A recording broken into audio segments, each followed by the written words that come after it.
Hello YouTube, I'm recording this for you. Not specifically you as a specific person, just in general for people who might want to watch it. A diffuse you, a not very cohesive you.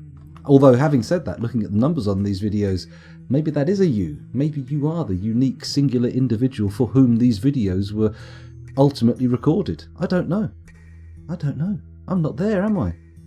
Hopefully I'm here. Well, reasonably close to here at the time you're watching it. I don't know, you could be watching this years in the future. I may have moved house. Could be dead for all I know. Fucking hell. It's depressing, isn't it? Shall we crack on? I think we should. So, where were we last time? Now, we spent an inordinate amount of time last session setting up people's uniforms in the military. However, I'm not entirely sure we fully fixed the issue of who's getting the snazzy artifact armor. So with that in mind, let's quickly pop into here, have a look at the bridges of work, go to the equipment screen and see what we've got here. Oh no, it does look like I've put the artifacts onto our leader, which is a good sign. It's a very good sign. So they're getting an adamantine short sword, silver warhammer, short sword, warhammer, short sword. Okay, I get the feeling that the only short swords available in the fortress are adamantine, so hopefully they won't be running around with copper stuff or whatever. Let's do a quick check. If I search by weapons, where's the weapons? Be on a W, won't it? There it is. Oh crap, there's a ton of shit knocking around and we've got to get rid of it all. It's probably all up on the surface where the undead have stumbled in and been ripped apart by all sorts of sundry antagonists. Oh, I remember at the end of last session, it was going nuts, wasn't it? There was a mood on the go and, if I'm not very much mistaken, we had traders on their way here, didn't we? Let's have a look at the list of people. Yes, human merchants, guild representatives, 2 humped camels, the works. It's very exciting. Very exciting. Hello, Stratosphere 24. Still working on making a Power Ranger. Well, I was Stratosphere, but unfortunately my little dream bubble was popped by facts. Unfortunately, the only thing you can do with armour is stud it with metal. You can't put gems on it. You can't decorate it with bone. So, I mean, to be honest, pretty weak. Although you might be able to specify images for the studding, so perhaps there's still a little bit of hope in putting some fancy imagery on there. We'll find out. We'll have a little look around and find out. Anyway, what we want to do is get everybody on a military alert so they don't bugger about going to the surface. There we go. And then flip open the switch to allow the traders in and hope that they don't get torn apart by the various skeletons and whatnot knocking around on the surface, giving them trouble. There we go.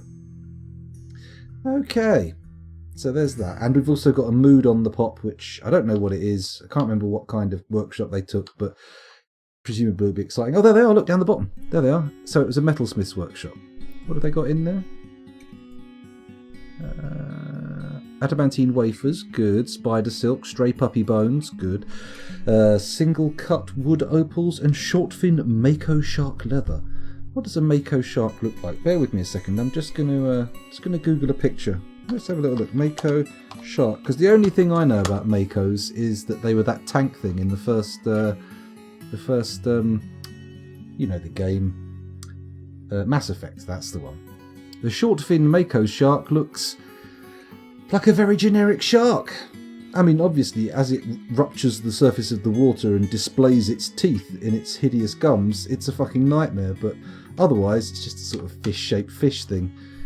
Are sharks fish? I'm pretty sure we've had this conversation before. They are like an offshoot or a relative of fish, if not actual fish. They're certainly not mammals. This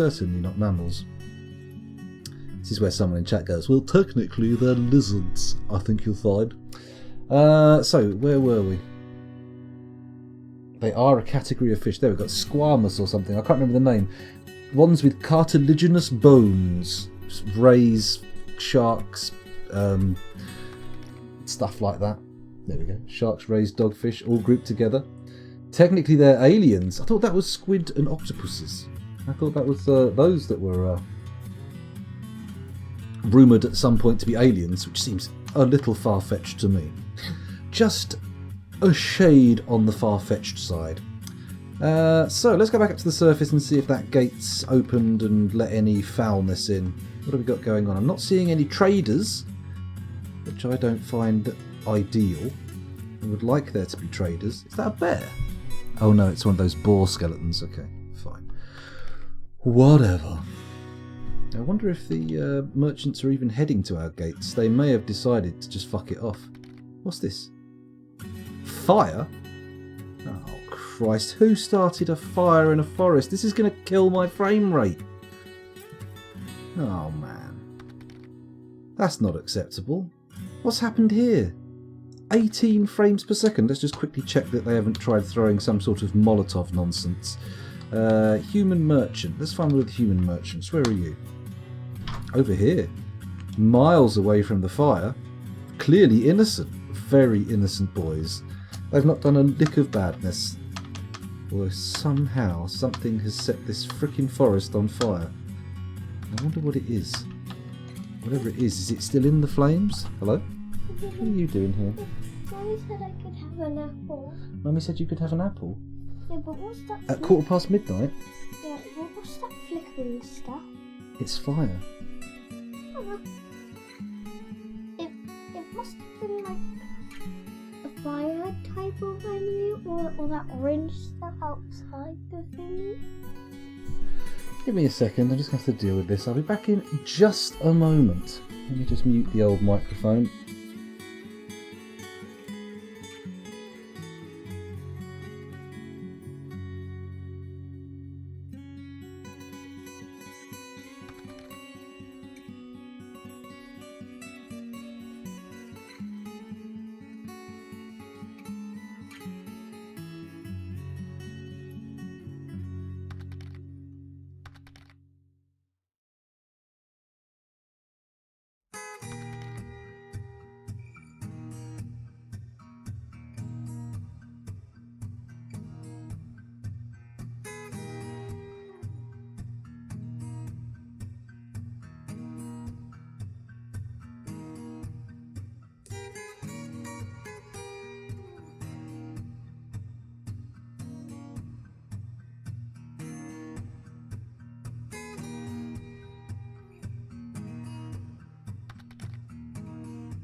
Hello, I'm back again. Sorry about that.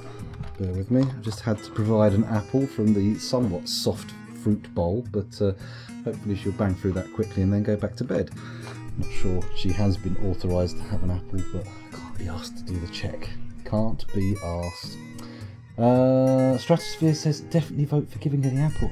But it's gone midnight. I don't understand this. I don't understand why she's been sent downstairs. I'm going to have to have a word with Kel about that. Check this as an actual factual situation. Could be wrong. If anything isn't alien, it'd be sea urchins, says Stratosphere. I agree with their little lanterns of what's names. Lanterns of Langerhans? I can't remember the name. Hello Archimedes, welcome back. Yeah, that's true. You wouldn't have to deal with it. I don't think a tummy ache's the problem. Sleep issues. Anyway, they're probably inherited, to be fair. Mouth doohickey, that's the one. That they eat with a lantern. Very strange. Prime pub quiz material, though. Okay, let's unpause this. Try and ignore the fire. I mean, it's going to be difficult. I was sitting here thinking, oh, I don't want it to spread. Hopefully it won't spread. And now I'm looking at it. There's a very dense canopy, very thick, very dense, very powerful canopy, and I'm guessing that the fire is just going to spread and spread and spread. Although at 15 frames a second it might take forever. You alright? Okay. So this could be the frame. Sorry? Sit at the table. Yeah, so this could be the frame death of the fortress, to be honest. Look at it creeping through there. We may need to engage in a little bit of cheating just to stop the whole thing from grinding to a halt. But we'll see. Maybe for some reason the fire will go out. Maybe it will rain or something. I don't know how to control fires in Dwarf Fortress, without cheating at least. But we'll see. We'll see. Now, have these traders made it into our trade depot? No, because at 15 frames a second it will probably take them 1,000 years. Ah dear, what have we got here? Let's find this lad. Where are you? Let's watch them. Are they making much progress? Yeesh. Okay. They look like they're on a go slow, but that is only because of the time dilation caused by fire. Who would have thought that fire could change the passage of time so aggressively? I never would have. Oh my goodness, look at all the dead... What's all this? Why are there dead cows here? What? Go sit at the table. I think the fire killed them. It didn't kill them, they're indoors. Anyway, okay, we've got a mule left. It looks like they all starved rather than getting butchered. Our butchers didn't have the capacity or the throughput to get rid of them quick enough, which is annoying, but hopefully these traders have brought some sort of milkable, grazing beast. We shall see. We shall see. Ravelin says, credit for asking for an apple. I'd have been asking for cookies and candy, and cookies and candy would have received a little bit of a negative response. That's not happening. Doesn't happen at the best of times. Here come the traders. They're making it to the mouth. They're coming through the vomit corridor. Hopefully none of them have slipped and dipped their robes into the probably by now a good few feet thick vomit. Zega Bazelem, on behalf of the Merchants Guild, let me extend greetings to your people. There is much to discuss. Oh, okay. So Sal's met with them. Let's see. Shh, eat your apple.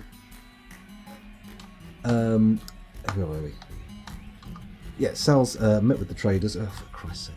So we need to send her up to the depot, along with a few bits and bobs to trade. Because, frankly, if we don't have anything to trade, what's the point of having them here? A steel shield, do we need that? To be honest, we don't need to melt it down, do we? Steel seems like a very heavy thing to make a shield out of, considering the actual material you build them from doesn't have much in the way of an effect on combat. So maybe we'll leave that alone. Blind cave bear parchment. I don't know. Gabbro. Let's have a little look and see what we've got down here. Now, in terms of drinking implements, we've got a lot of dwarven wine. Got a couple of anvils. I say 3 anvils, that's more than a couple. Exactly 1 more than a couple. Oh, we've got a clip. I have to check those out in a bit. Check those out in a minute once we've got no prying ears. Let's have a little look, see what else we've got here. We've got any interesting things we could sell? I mean, bars of tin. I suppose I should turn those tin bars into something really, otherwise they're going to be just sitting there for decades. We've got clay. Since when have we had clay? Maybe I should set a kiln up.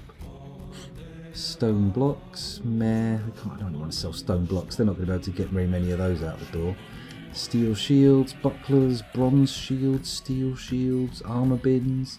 Well, we definitely don't want to put any armour bins in there. There's a good chance we'll be putting mostly just like high quality adamantine armour, so we want to keep that in the fortress.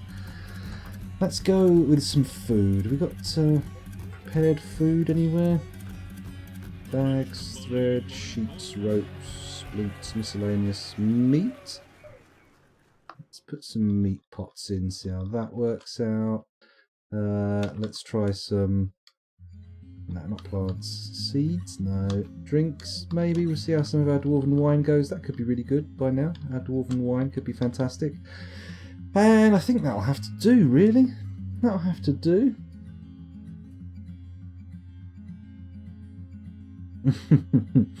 Well, he's not the only one in that position. I've had to literally put my pyjamas on. I was going to sit here in shorts, but in the end I went with my pyjama bottoms because frankly they don't restrain my gut quite so aggressively.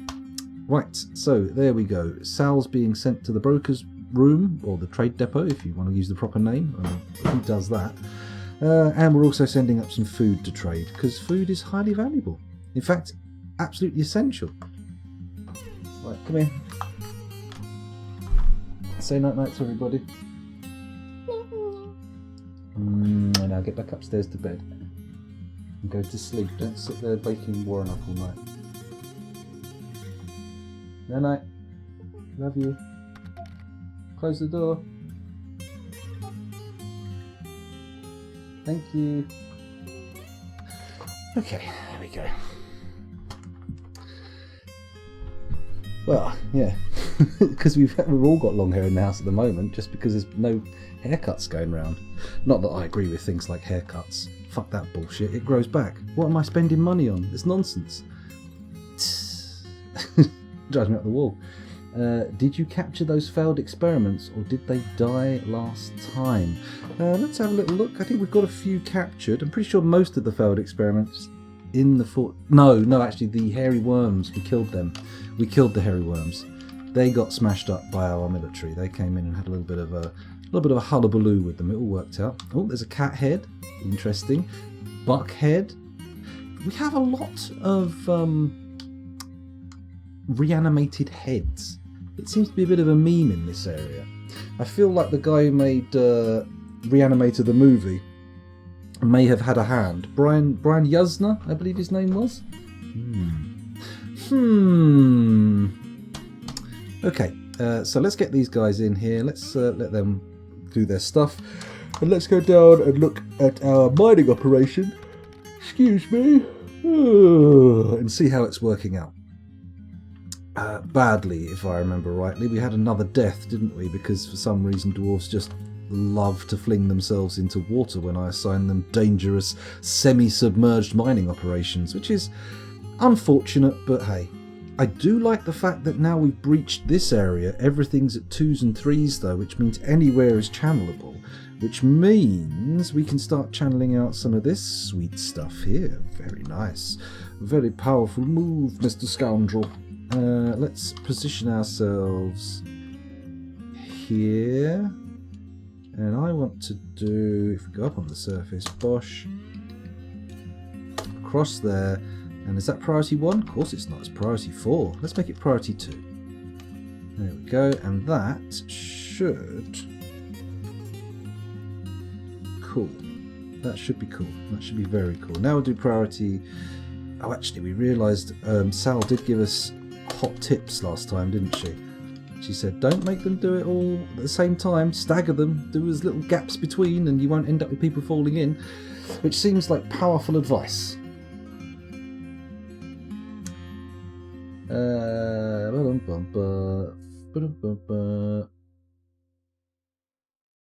It's funny how jeans went from frowned upon hardy pants for Californian gold miners to worldwide staple of clothing in 100 years. I feel like the worldwide staple of clothing thing sort of happened in the 60s, didn't it? As I understand it. That was when they became sort of like a fashion accessory and then sort of went beyond fashion to just their generic trousers now. You got to admit, it's better than a suit. Oh, God, I hate suits. They're uncomfortable. They just don't... too many fucking buttons. Button-up shirts. Oh, stick that up your bum. No way. What have we got here? Hello, Blind. Welcome to the stream. Thanks for joining us again. And who's this here? We've got Rhinestone. Is that a cowboy or just a regular unadorned... Well, hang on a minute. What am I talking about? The rhinestone itself is not the cowboy. That's insane. The idea of a cowboy being made of rhinestones is like... Well, it's basically a golem, right? It's some kind of cattle herding golem. Maybe that's what it's about. I've never really looked into the lyrics of the song too deeply. It's entirely possible that the Rhinestone Cowboy is about a cattle herding golem made of semi-precious stones. I'll look deeper next time. We'll find out. We'll find out. They're so durable and comfortable compared to what is now considered wool dress pants. Yeah, they last nice. That's what I like about jeans. They last. They don't sort of wear out quickly. Oh, which means you can have them for loads and loads of extra time. How many viewers? Fucking hell, Blind. 133. You're killing it. Well done. Grats. And thank you for bringing them here as well. Everyone, give a round of applause for Blind. I mean, if everyone who was here before applauds, everybody else stop applauding. You don't need to applaud. You're the reason for the applause. All the people who were here, both of you, clap. There we go. My name indeed used to be Rhinestone Cowboy. Ah, well there we go. Very good. Is it just hitting the character limit there, or have you shortened it for other reasons? Intriguing. I do not own a suit and I hope to never require one again, says Ravelin. I probably owned a suit. I can't remember the last time I wore it though. I basically always wore a t-shirt in the office where I last worked, so hey. Hey ho. Oh, thank you very much for the follow there. Much appreciated. Diana says, here's the point, everyday suits are not something you would encounter in common clothing outside of Western Europe and the US. No, exactly. Whereas jeans now, I think that is the case. Then again, do you want to wear jeans if you come from a super hot country? I feel like maybe you want to wear jean shorts, but then, I don't know. You're getting too close to the Daisy Dukes there, which is fine if you've got the figure for it, but personally, I feel like I'm probably not going to look too great. Where are we going here? Hello, Derpenius, thank you very much for... Oh, Dr. Phineas Derpenius. What am I saying? Dr. Phineas, thank you very much for the follow, and thank you for piping up in chat. And Pablo Rasta, hello again. Welcome back, thanks for joining us again. The fort does seem a bit warm, doesn't it, Blind? It's pretty much our frame rate being destroyed by a forest fire. We don't know what started it, we don't know why there's a fire here, but thankfully it isn't affecting our trade at the moment. The traders are coming from the other side of the map, so we're doing okay. I'm hoping this unfolds in one of two ways. For some reason, it just goes out, nice, all the frames come back, lovely. Or it just catches super fast and destroys the forest really quickly. And then the next time the elves turn up, we all stand at the open doorway pointing and laughing as the tears roll down their cheeks and pool at their feet like little puddles. Stupid elves! Disgusting elves! We spit on your name! Disgusting! Ah, the smell of the elves! That's how we roll here, just in case anyone wonders. I live in a desert. I wear long shorts, says Non-Profit Apostle. Ooh, very nice name, I like it. I mean, I feel like it makes sense. I think most people who live in extremely hot, sunny areas must know the benefits of covering up and keep... I've only been to a hot country once. I went to Cyprus, and I noted very early on that the guy who was doing the gardening at the hotel we were staying at was wearing full overalls and a fucking woolly jumper in 38-degree heat. And I looked at him and I thought, that is a powerful man. That is a man who does not give a fuck about the heat. He just cares about keeping his hands and arms and legs unscratched by his day-to-day duties. And I kept myself under long sleeves for the entire thing, and it was good. I liked it. It kept me nice and unburned, unlike some of the other people at the hotel who were probably about now showing signs of skin cancer. But hey-ho, that's their choice, not mine. Didn't enjoy the cowboy part too much, says Rhinestone, but I enjoy the play on my real name with the actual word rhinestones. Oh, I presume you're called Ryan. Imagine that though. Imagine that they were called Rhinestones, not rhinestones. Then the pun would be too on the nose. Every time you did it, people would be like, give over. Come on, try harder. We need a scoundrel Daisy Dukes channel point redemption. Well, after lockdown, most of my t-shirts have been crop tops and all of my shorts have become hot pants. So, I mean, you know, just if I happen to accidentally end up wearing my old clothes while streaming, it will end up being like that anyway. Stratosphere asks a pertinent question. Is the fire burning out some of the undead? I don't know, but I hope so. That would be nice. That would be lovely if all those little rolling cat heads and boar skeletons got a bit toasty. I say toasty, I mean ashy. Totally consumed by the fire. And we could play that song from Return of the Living Dead. You know, the Rocky Erickson. Burn, burn the flames, burn, burn, burn, burn. Although we would get a copyright strike, which, you know, wouldn't be so much fun. But fuck it. For the memes. For the memes. Do you think the fire will aggro the elves? Honestly, I don't care. This is why we are producing beautiful, superb adamantine armour. We have the finest candy clankers you could possibly see. These boys look like they've been rolling through Willy Wonka's factory and making supremely crafted sets of armour from everything they could lay their hands on. I mean, our squad leader, he may be shit with a weapon. He may have barely any training. He may be pretty inadequate on all levels with his stats. However, he has 3 pieces of artifact armour, an artifact shield, and oh my god, it's all made of adamantine. He looks... It's Fashion Souls in Dwarf Fortress. Fort Souls. Fashion Dwarf Fashion? Let's dump that one. That one doesn't work anywhere near as well as I'd hoped. Let's have a look down here. Someone who lives in part of the US where 44 to 46 degrees C is the norm. I used to wear jeans all year round. Holy shit, how do you handle it? I couldn't handle it. The day we left Cyprus, it was 40 degrees C. And I was bottling it up, but I was homicidal. Furiously angry. I was like, how dare the world be so fucking hot? This is disgusting. I'm going to write to the hotel manager and say he should control the fucking sun. It's unbelievable. Oh! Because that's just how I get when it's too hot. If it goes above 10 degrees C, I complain it's too hot, says Blind. I'm on your side, Blind. I'm all about it. But aren't you up in the windswept norths of Canada? Isn't that right? I'm not entirely 100% sure on that. Being a UK person, the accent, I'm not entirely sure on the demarcation. But hey, I'm pretty sure it's Canada. I could be wrong though. Non-profit apostle. Mind you, it does get hot in Canada, doesn't it? It's not like it's always cold. I mean, there are bits of Canada that ideally would always be cold, but probably won't be for much longer. My name is actually pronounced like rhyme. Oh, intriguing, unusual. Non-profit apostle says that man swallows pills dry and opens beers with his hand, even when they aren't a twist off. That's probably the case, yeah. No, I reckon he gets like a straw and just smashes it through the glass of the bottle like a Capri Sun, like a box drink. Bang! That's the kind of guy he is. And it's not even like a snazzy metal straw, it's one of those like dolphin choking plastic ones.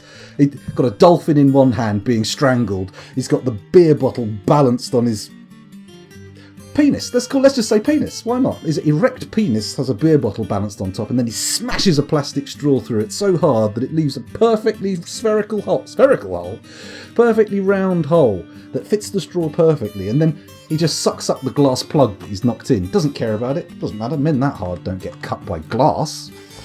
Not even diamonds. Anyway, where are we? I've gone into one of my dwarf strangling modes. Dolphin strangling modes. What am I talking about? Xavier St. Cloud says, for shame, the scoundrel M. I leave you alone for just a few minutes and you've burned down your forest. Well, let's not be too free and easy with the blame here. The idea that I burned this forest down, I find somewhat, egregious. This forest caught fire. It just happens to be near to me. Wasn't necessarily my actions that brought this about. Could be anybody. Could have been kids playing with matches. That happens all the time. Happens in ask Australia. They've had this kind of stuff happen. It's exactly like Australian wildfires. They just start for no reason and then carry on. Of course, I suppose they were started by people setting fires, weren't they? At least partially. Oh, it got really dark really quickly and it was all my fault. Oh. Well, Plutonium Jesus, we didn't start the fire. It was always burning, like the world's been turning. Ooh, calm down. Gonna get a copyright strike. Even a baby dwarf covered in adamantium is worth 15 elves in combat. Now, non-profit apostle, while I appreciate the sentiment of what you're saying, I would like to ask you to be careful. Adamantium is a trademark of the Marvel/Disney Corporation, and therefore its use in chat may well incur the wrath of Disney lawyers, which are the worst lawyers to get the wrath of on you. So, just careful there. It's adamantium. Adamantium, very different stuff. That's what gave Wolverine cancer. Anyway, where are we? Dwarf Fashion Tress says Frygry, which suggests that I'm actually miles behind chat and you've all been sitting there going, is he actually going to play Dwarf Fortress? I don't think he's going to play Dwarf Fortress. I'm going to write a letter of complaint to Twitch. Dear Twitch, I went to watch this guy play Dwarf Fortress and all he did was sit there talking about stuff that was only tangentially related to Dwarf Fortress, and I'm not happy with it at all. I think you should ban him. In fact, I think you should hunt him down, kill him, throw him in a mass grave on his own so even in death he's lonely, and then fucking just walk away. What a prick. Yours, some guy on the internet. There we go. Sorry, where were we? Senko Fluff, what music playlist is this? This is the Simon Swerwer playlist for SoundSense, a plugin for Dwarf Fortress. If you Google Simon Swerwer, I mean, actually, why am I saying Google it? Does anyone have the link to hand to put in chat? Oh, fuck it, I'll do it. Here we go. Here's a link. You should be able to get to the playlist from that one. That's this actual track. Sorry, I got distracted. Let me get Dwarf Fortress back up on my screen and Dwarf Therapist. There we go. And I'll try and catch up with chat, and then we'll play some Dwarf Fortress. Oh, somebody said hi, and I missed it when I touched the screen. It's Robot in Progress. Hello, Robot in Progress. Is it still lots of people, or is it a rapidly dwindling number of people? Because I love it when blind raids with lots of people, because you see this massive spike in the numbers go, and then like a slope that goes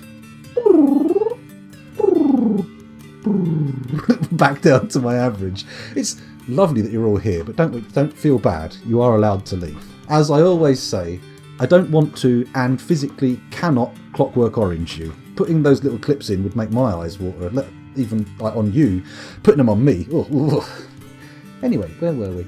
Ravelin says, I still wear jeans year round, but summer tops out around 40. That is fucking hot. Hello, Robot in Progress, of course. Welcome back. Arian says, I like it if it's 10 degrees C and less, down to minus 25 is okay. I've never really experienced minus figures that aggressive. I mean, minus 10 maybe we've had here, minus 11. If anyone knows the lowest temperature for the sort of Greater London area in the last couple of hundred years, well, I say couple of hundred years, in the last 40 years, because anything before that I couldn't possibly have experienced. That would be madness. Let's have a look here. Rhinestone says, going through the emo phase, it was a black skinny jeans and usually a crew neck sweatshirt with nothing underneath. Honestly, never felt that bad. I suppose it's more about the combination. It's the comfort in hot conditions is kind of like a triangle. Everything's a triangle to me for some reason, but you've got the heat itself, then you've got the clothing you're wearing, and then the activities you undertake. If you basically just stand still in the shade, you fucking want, doesn't matter. You'll probably be okay-ish. I mean, I think there is a hard limit on that. I mean, if you're standing in the middle of the Gobi Desert wearing, massive thick black woolen jumper and layer upon layer of hot gear, I think you might be in a bit of trouble. If you're wearing the right stuff, like one of those, what are they called, like the Saudis wear, the big kaftan, is it? Dashiki? I don't know. But, one of those big white flowy things with your tackle hanging free underneath. You're all sorted. You'll be fine. Hello, Fuzzy Logic. Welcome back. Thanks for joining us. A hi-ho to you too. Where are we here? Minus 5 to 10 degrees C is where I'm most comfy if in clothes. I would say that's not a bad stretch of temperature, to be honest. I don't know what temperature it is in here, but it's somewhere in the sort of 20s. And I'm feeling a little uncomfortable already. Let's keep reading down. Spam adamantium. No, Diana, stop it. Scoundrel is in rare form. Am I? Oh, I better be cooked then, otherwise people will complain and send me back to the kitchen. We've got Stone Akamal. Welcome to the stream. This is rather interesting to be listening to as I work on sprites. Ooh, interesting. Sprites for what? Presumably you're making little 2D images for computer games rather than on the Coca-Cola production line making their lemon and lime drink Sprite, right? Or maybe you are, I don't know. If you are on a food production line, do concentrate, please. I mean, I wouldn't want to crack open a cold can of Sprite and find like your laugh spittle in there. I wouldn't want your giggle sputum floating in my beverage. That would be unpleasant. Yuck. Aluminium teen, says Fuzzy Logic. Very good indeed. Hello, Senko Fluff. Welcome back. Thanks for joining us again. Is that again? I'm not sure. But welcome, regardless if you've been here before or not. I'm getting confused with this number of people. It is a Dwarf Fortress stream. You are correct, Revelin. We'll get there. Although, am I going to get to... Oh, God, Zastava's at it again. You've got this thing. He's got such a boner for sending the nobles into uncompromising positions. Forgotten Beasts. I mean, we do have a number of Forgotten Beasts available for combat purposes, but I'm happy with the nobles I have. Maybe if we get barons and kings and people trying to start setting up an aristocracy, then maybe we'll start getting a little bit more revolutionary. We'll do a little bit more of a Bastille Day kind of activity. But for now, shh, settle down. Cool your jets. Calm your boots. Wyrus says equilateral triangle. Usually. I mean, some triangles of trouble aren't equilateral. Sometimes they slope, become isosceles, or what's the other one? Equilateral, isosceles, and there is a third type. Right angle. Right angle. A subset of the isosceles. Anyway, where were we? Ocelot, if you're looking at this century, the coldest London winter so far was 2009 to 10, according to the Met Office, where the mean temperature in the UK was 1.51 degrees C. Oh, I didn't even get that cold. I mean, it's pretty chilly, but it didn't get super cold. Our central northern Siberian trip was minus 40 in a tiger. Fucking great, to be honest. Air was like medicine that made me think clearer. I can imagine so. I feel like I'd like to experience that super coldness. But again, I don't know how long I would endure it for. I bet minus 40 is more comfortable than fucking plus 40. Oof, what a heat. Dave Velociraptor has said, I stopped wearing jeans and now I just wear joggies. I have a couple of pairs of joggy shorts if it gets warm. Also, you missed my reference to your bot commands document earlier. Did I? Did I, Dave? What have I missed? I mean, we're probably miles behind in chat. I'll tell you what, I'm going to read a few more comments. I'm going to scan to see if there's any new names. That's okay, Blind. He probably left half an hour ago, but you're quite welcome to toddle off whenever you like. It's good. Thank you for bringing new people. It's nice. We've only got a few more things to go down. It's fine. Ocelot says, within the current boundaries of Greater London, the coldest temperature ever recorded was minus 16.1 degrees C at Northolt on 1st of January 1962. Blimey. Well, it's 20 odd years before I was born, but that is pretty chilly. That's pretty cold. Stone, aka MLH. There we go. As for what I'm doing, it's computer game sprites. Yes, just a custom thing for an existing game. Ooh, mods, sir. Very exciting. Wonderful work. Good. And I'm glad to know that none of your laughter like juice is going in any of our drinks. It's good. Zastava says, speaking of Bastille Day, that'd be my birthday. Oh. Scalene triangles. Sorry to just gloss straight over Zastava. I see one mathematical word and I'm like, oh, birthdays? Well, they happen every year. Scalene triangles. Very rare mathematical words. Oh, nobody ever talks about those. Okay, I'm going to stop looking at chat now because I've spent far too long dilly-dallying and shilly-shallying, and people have come here clearly for Dwarf Fortress, and I'm just not delivering what they want. So let's get on with it. Let's stop staring at this I was going to say campfire, but to be honest, it's a bit more than that. It's a full-blown forest fire. Let's start ignoring that. Let's go over here and see if we can find... Where's the entrance? There's the hotkey. They've set up shop in there. I'll unpause things. We'll watch the... Oh, for Christ's sake, what's this? What have we come over to now? Cancel store item in bin. Sure. Why is that worthy of a jump over here? I'll tell you why. It's not.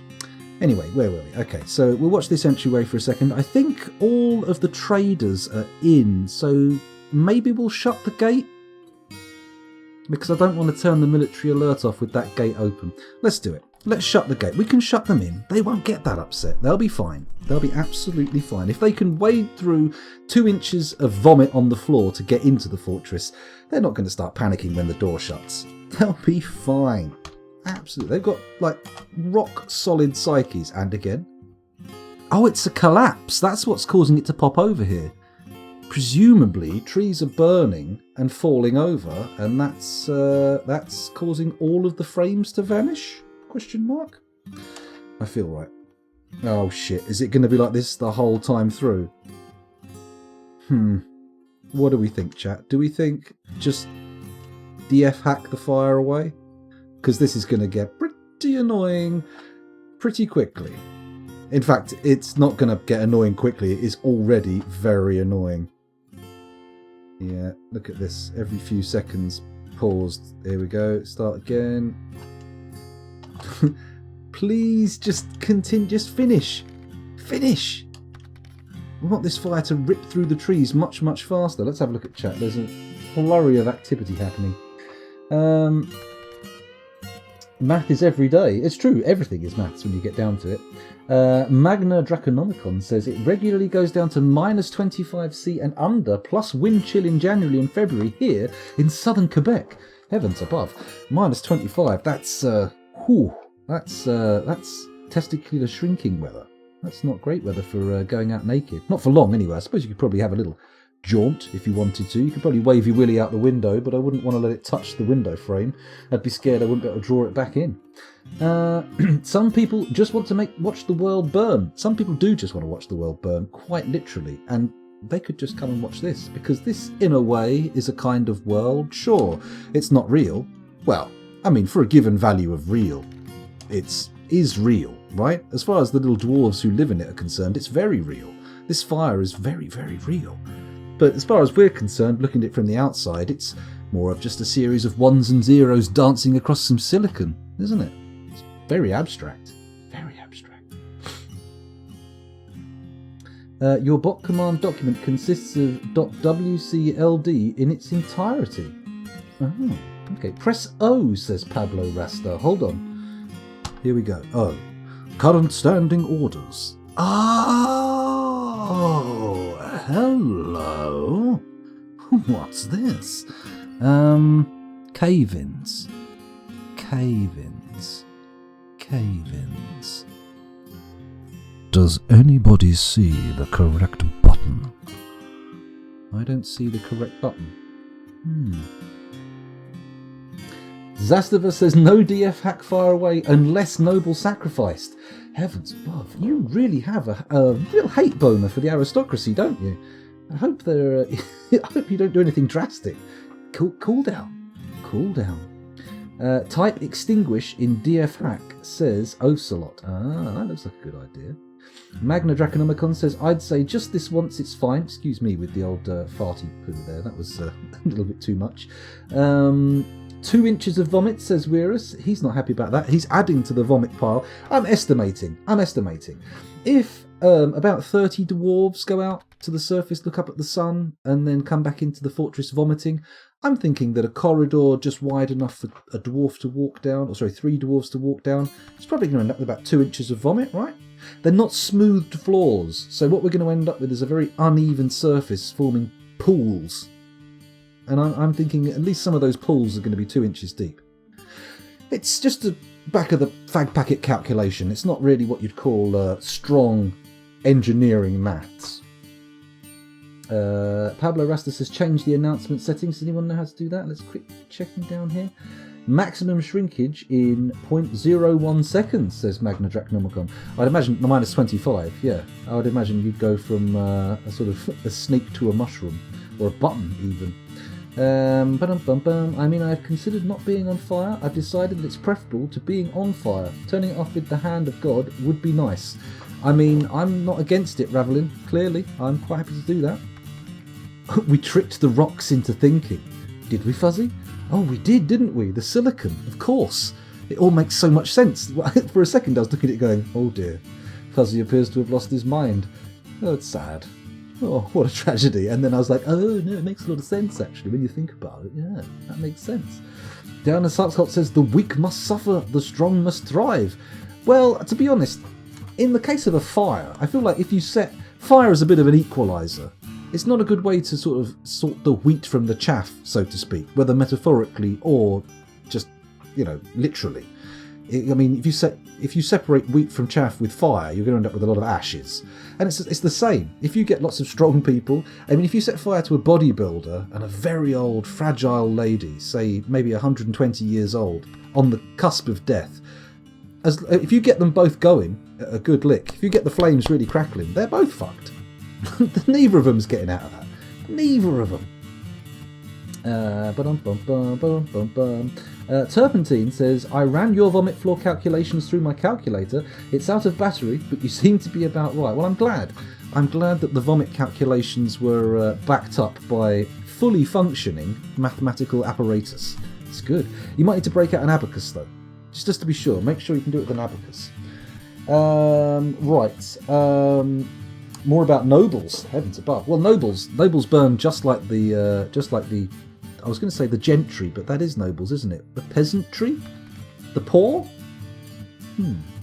Interesting. Oh, the abacus is out of batteries. Shit.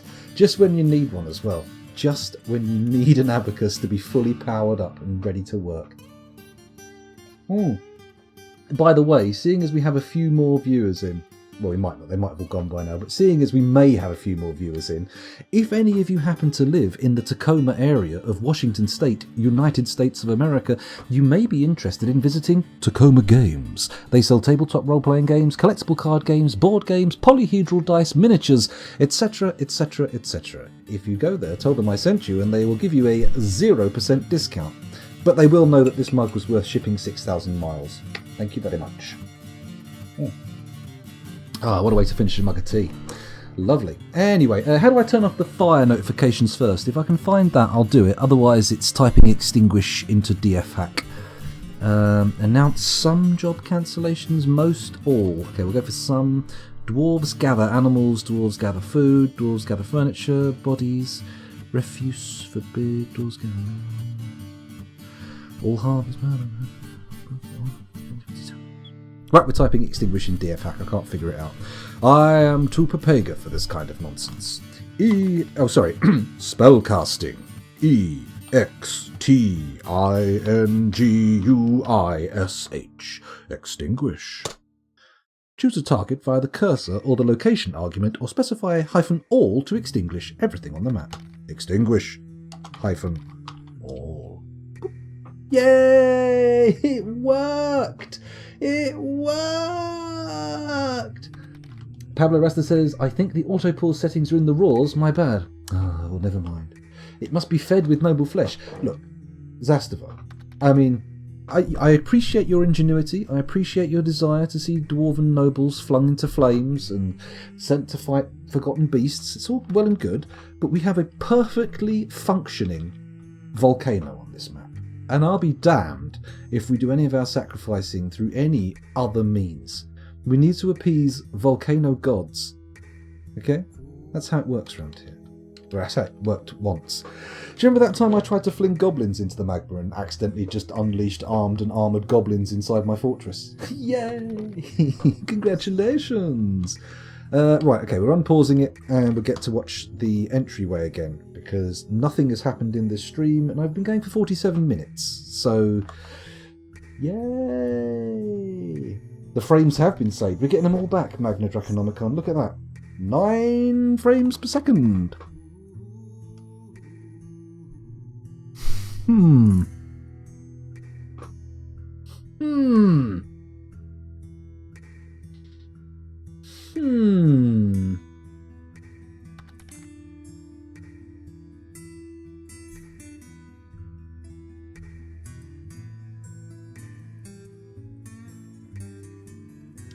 What's going on here?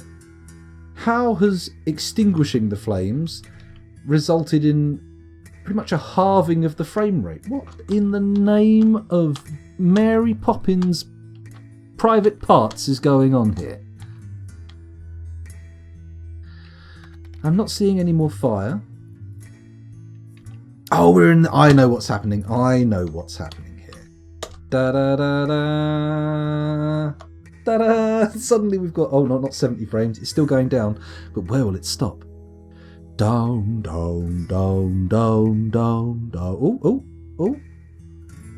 Oh, 27. That's respectable. That's respectable for a fortress that's about 23 years old, isn't it? I don't know what kind of frame rates Blind is getting on his stream, but it's probably better than this. I keep popping into Blind stream and seeing his fortresses and going, is this what a well-managed, sensible fortress looks like? Holy shit, it's beautiful. And then I come back and watch mine and I'm like, this is madness, chaos, absolute nightmares. Nightmares made flesh. And, oh well, it doesn't matter, does it? Everything will be fine. There's no need to panic, there's no need to worry. It'll all be good. It'll all be good. Spend some time improving the nobles' rooms. They're too important to neglect. Dave, come on now. Haven't you seen the way the wind is blowing in chat? People hate the nobles, but you're right.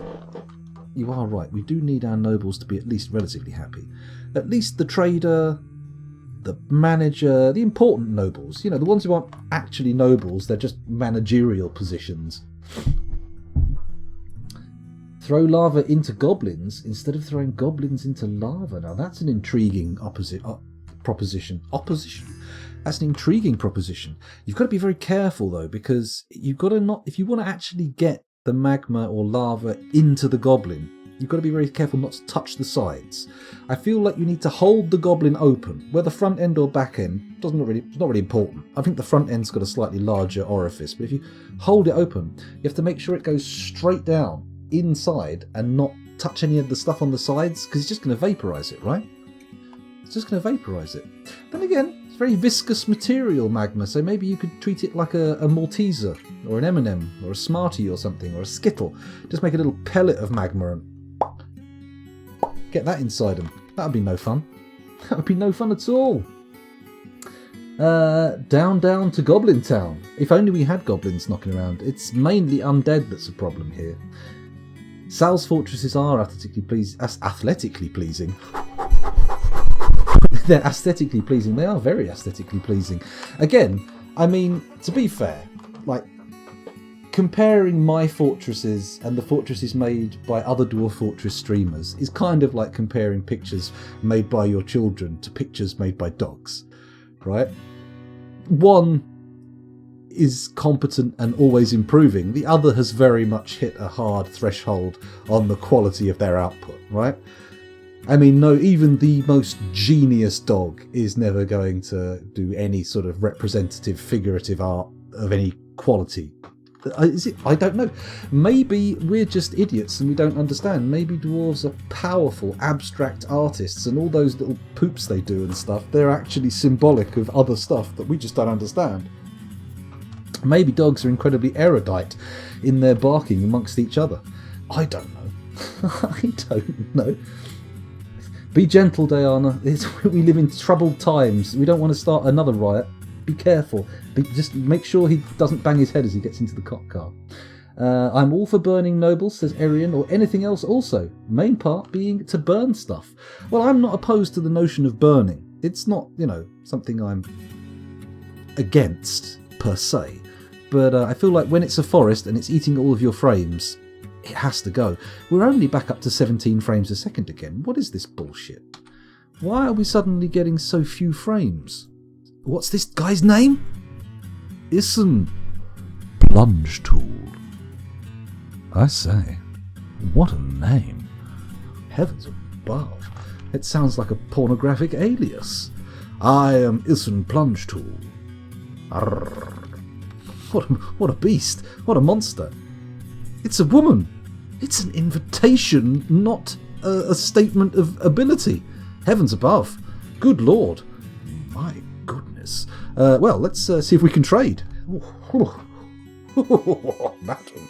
It looks like Sal hasn't made it to the broker's depot. She's currently drinking, so we'll just give her a little bit longer to make her way up here, see what happens.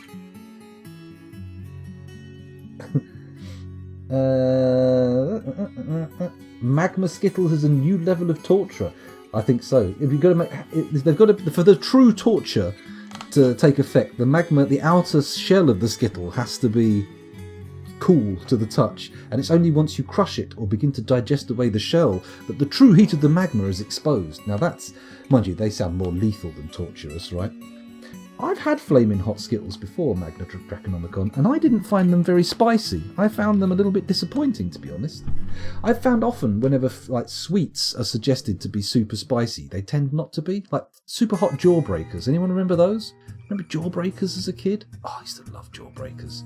I am now missing teeth, so I mean, I'm not so fond of the Jawbreakers these days, but back then, oh. Do we have a broken dwarf, says Ravelin? We could. We could have a frame thief knocking around somewhere in the fortress. It's entirely possible. Where are we going here? Ism means basic or basis. So basic plunge tool. Basically, plunge tool. Amazing. Anytime sweets are advertised as spicy, what they really mean is has cinnamon. That's true, yes, a lot of cinnamon. I have had Atomic Fireball candy, yes, although it's not a sort of standard issue sweet in the UK. It's more like in the import aisle or the speciality sweet shops. But I have tried it, and I have to say I didn't find it particularly hot. But maybe, by nature of it being an imported sweet, it had sat on the shelf for a while and denatured. That could be the case. It's entirely possible. I've had it a few times, I think. At least twice. Anyway, Zake BC Zuntirabed the Armourer has created Noramitha Sostaculist, a blocky adamantine high boot.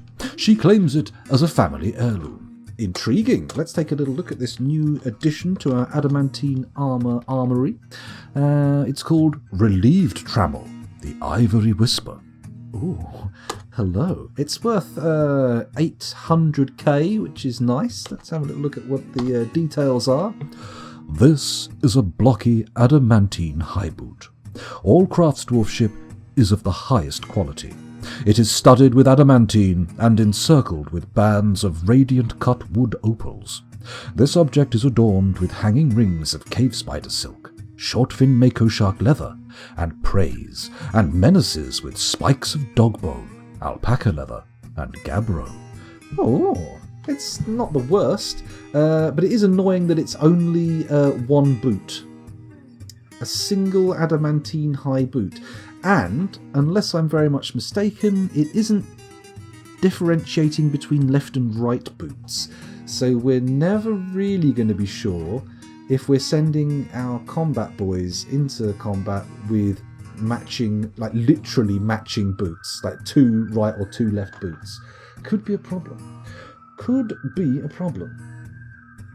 I don't think it's the heat so much as the stinging sensation from the cinnamon, but I can't take it for very long. Oh, maybe, I don't know. Some people are just more or less sensitive to different flavours, though, aren't they? You remember in biology there was always that little test where they gave you the strip of paper and said, if it tastes bitter, you have this gene, and if it doesn't taste bitter, then you don't have that gene. I think there's lots of variants of that.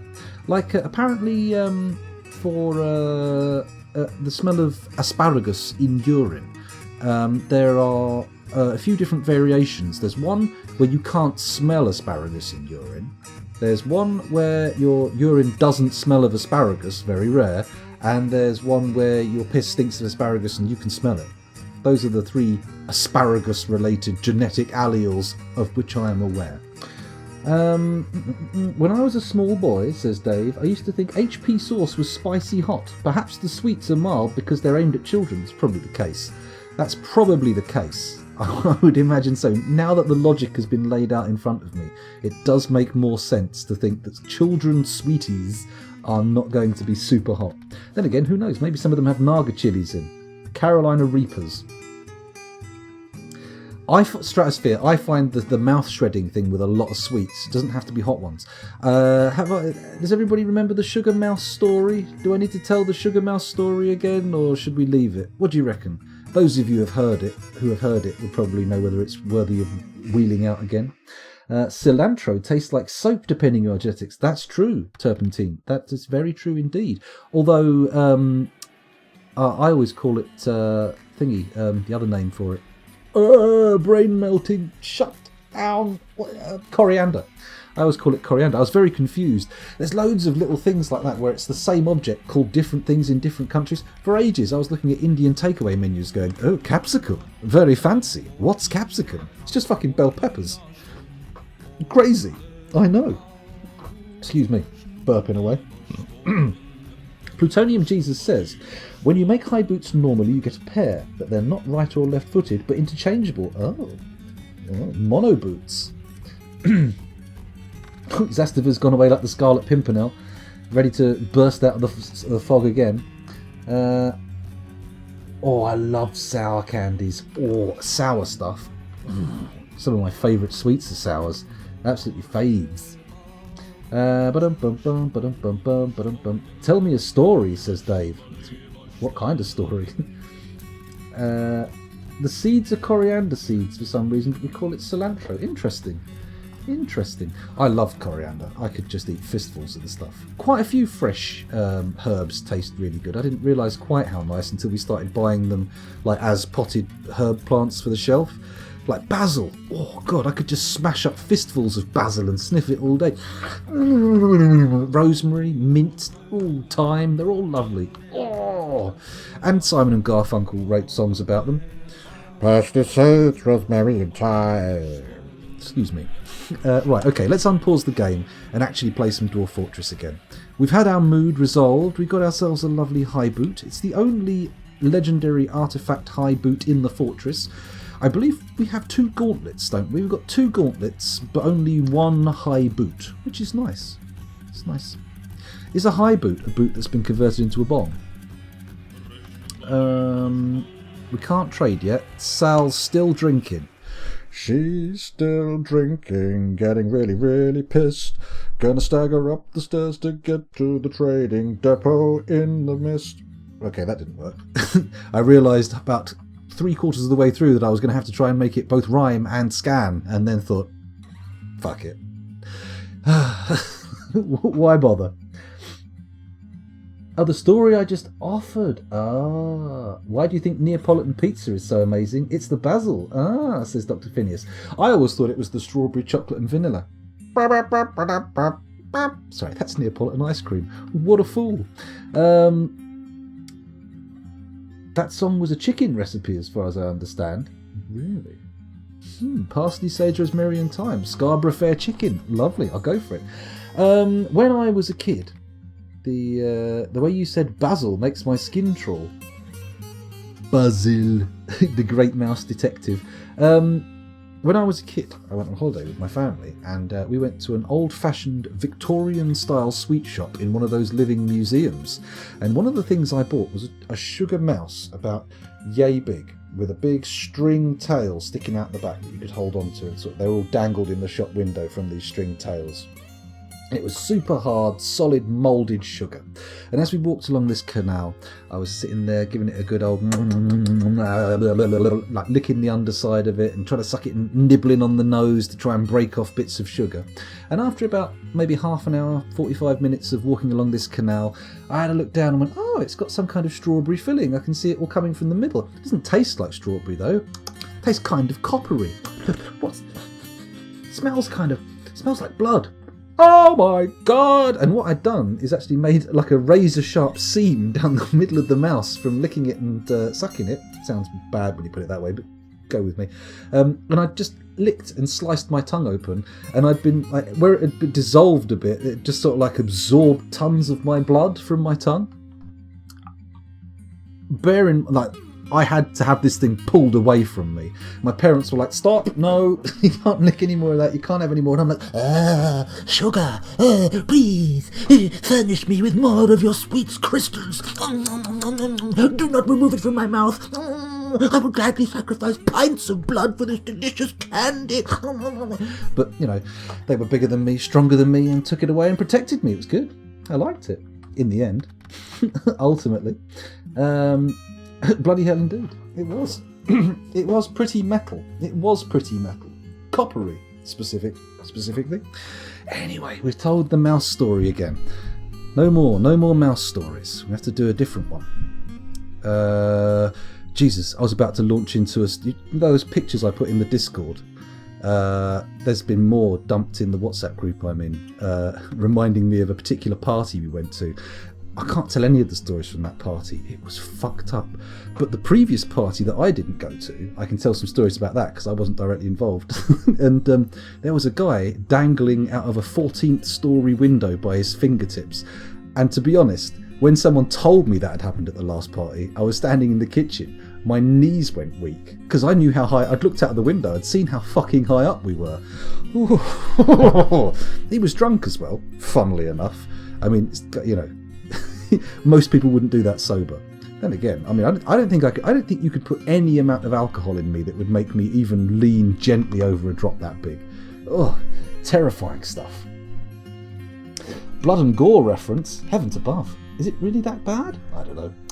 Seal blood on a blade. The wolf will lick it until it bleeds itself. Then it can't tell the difference between the blood and the seal and will keep going until it dies. Oh. Seal blood. Like, as in, like an balancing balls on its nose and eating fish seal. Is that how it works?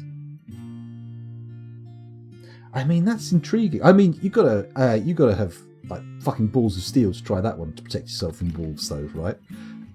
The wolves are hurtling across the ice, coming towards you. Just 1 second. Would you like a lick of this? And it stops and goes, oh yes, I would love a lick of that. Thank you very much. Oh no, I fucking killed myself. Oh. And you're standing on the ice going, yes, I do have testicles the size of space hoppers. That's why I walk like this. That's why I have to be in a cold environment. No dead mouse inside. Ugh, that's a different level of horrible. Yuck. Ugh. I mean, unless it was cooked. Imagine that. Imagine that. All of the sugar mice were actually real cooked mice with a thin sheen of sugar on the outside, glazed, like those ducks that hang in the Chinese restaurant windows up at Soho. Oh, tasty. I jumped out of a 3-story window sober. I presume you mean a 3rd story, not a window that's literally 3 stories high. That'd be crazy. Hurt my leg a bit, but landed okay, limped away. Okay, I was stoned, but I was sober. Well, I mean, I feel like even then, that would, if I was stoned and about to jump out of a window, it would make it even harder to do it. My legs would be even more wobbly. I'd maybe take a few steps of run up towards the window and then I'd be like, flumped on the floor. I can't move. I'm too scared. I'm frightened by the idea. Then again, I am terrified of heights. Just absolutely fucking terrified of heights. I can't handle them at all. When I was a kid, I went on holiday with my parents to a lighthouse somewhere on the south coast. I forget the name of it now. But it's near a nuclear power station, weirdly enough. So if anyone knows that one in the sort of Cornwall area, let me know. And I got like one round of the flight of stairs up before I was on my hands and knees crying as a child. Went back there with my kids relatively recently, thinking, oh, I'm a grown-up now, I'll be fine, no need to panic, I'll be able to make it. I didn't get as far as I did as a child, because I didn't have my dad pushing me up and encouraging me this time. And me and my son both had to sort of like shakily go down, going, oh God. The girls, they got up there no problem, they didn't have an issue with it, but me and Woz, fucking hell. God, I was nearly sick. Terrifying. I missed the previous comment, it is how you hunt and trap a wolf in the Arctic. I was going to say, as a gambit for being like the prey of a wolf, it seems wildly optimistic. But good. Your nuclear plant is serviced by Arriva. Oh, God. The horrible thing about that, it's true. And I have actually had dealings with those kind of companies before. I worked on the bid for the Hinkley Point C power station. Just in case you're wondering, for EDF Energy. And boy oh boy oh boy. Boy oh boy oh boy oh boy. Don't think I can tell any of those stories without being sued. So, trades, turns out. They've actually brought all the material up here. Our trader is here, and we can sell all of this food. Very nice. It's not as valuable as the meals that we had before, is it? Have we stopped producing those? We've only got 2 grand's worth of gear here. This is barely going to cover anything. But normally I only buy the food anyway, don't I? So it seems a bit redundant to actually bother with trading at all if I've only got this stuff. Let's see what they've got. They might have something exciting. Show me what you've got. Rose gold bars, iron bars, various gemstones, glass loam, ropes, leather water skins, stoneware smoro. What's a smoro? It's an interesting question. Let's find out. It's only worth 200 trade credits. We could buy it. This is a stoneware smoro. The smoro is a mid-sized handheld percussion instrument. It consists of a ceramic block. The musician shakes the block. The instrument has a single mid-high pitch. The instrument has a delicate, vibrating, piercing, strident timbre. Interesting. Okay. Well, let's have a little look and see if we can recreate that. So it's a block that's played by shaking. So presumably you have to have some kind of I don't know, maybe it's some kind of piezoelectric ceramic and there's an electrical buzz to it or something. Delicate, vibrating, piercing, and strident with a single pitch. So it's going to be kind of like a delicate, vibrating, piercing, and strident.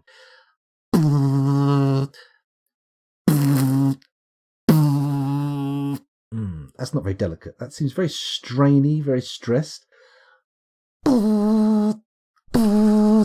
I'm imagining it sounds something like a vibrator, like a sex toy. One of those fanny hammers, you know, the big mallet ones with the sort of white head on it. Well, actually, they don't sound. They've got more of a bong noises rather than. No, it's not very piercing or technically it can be piercing. I think I'm going to go with like a. That's the kind of noise we're going for here. I mean, usually we're given more to work with these instruments, but apparently this time, no. The Smoro, very boring.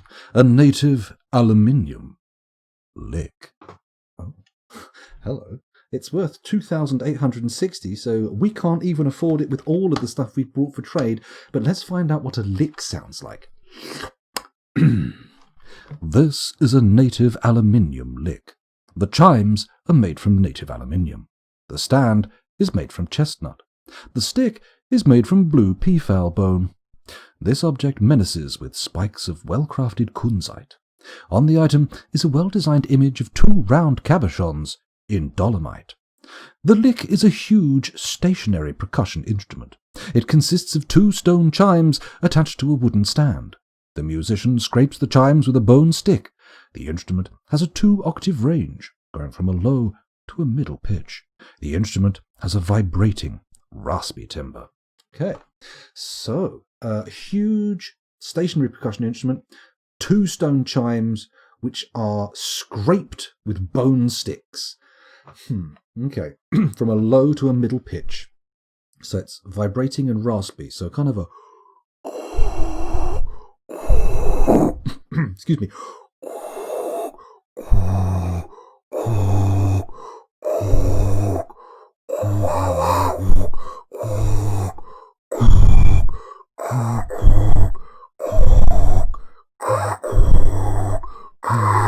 That's what I think it sounds like.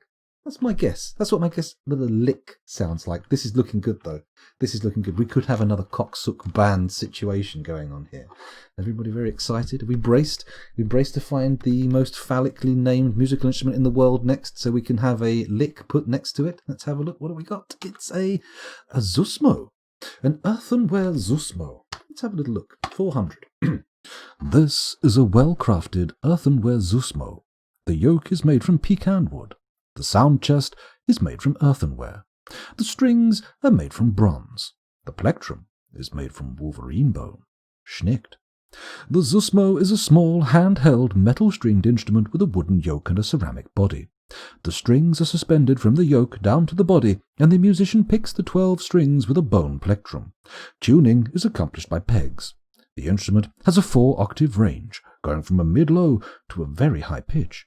It has 4 registers. The low register has a delicate, vibrating, piercing timbre. Okay, delicate, vibrating, and piercing. Let's have a little go. I've got a bit of a tool here that might help us. I don't know, I can't hear this myself, but hopefully it'll work. So we want something delicate, vibrating, and piercing. And it's a plucked string of bronze. Okay, so it's going to go... Bong, bong, bong. No, that's not delicate or vibrating. Let's try again. Bong, bong, bong, bong, bong, bong, bong. That seems good. That seems good. Let's have a look at the next one. The middle register begins at middle pitch and has a noisy, full, crisp timbre. Okay, noisy, full, and crisp at a middle pitch. Well, that's probably fine. So we'll go noisy, full, and crisp. How does a crisp, plucked bronze... Excuse me. Heavens above, the curry's coming back. How does a crisp bronze string sound when it's plucked? Bung, bung, bung, bung, bung, bung, bung, bung, bung, bung, bung, bung. That's okay. That's okay. I'll allow that one to stay. The high register begins at high pitch and has a full, bright, graceful, even timbre. Okay, let's try putting that up to a nice high range. Let's see what we've got here. That'll do.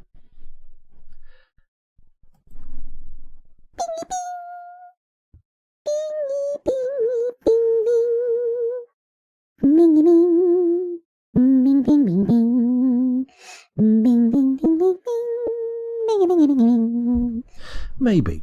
And then the top register begins at very high pitch and has a reedy, flat timbre. Okay, reedy and flat. Let's go to very high pitch and see how it sounds.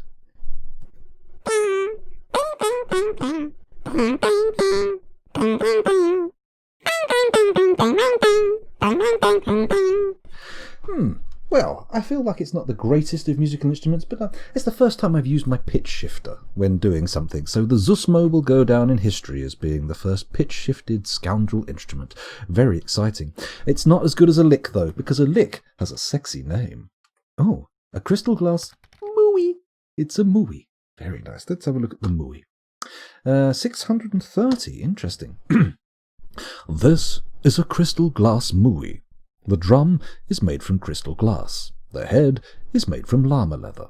The stick is made from green glass. The mooey is a small, handheld percussion instrument. It consists of an hourglass glass drum with a leather head. The musician strikes the head with a glass stick. The instrument has a 1-octave range, going from a high to a very high pitch.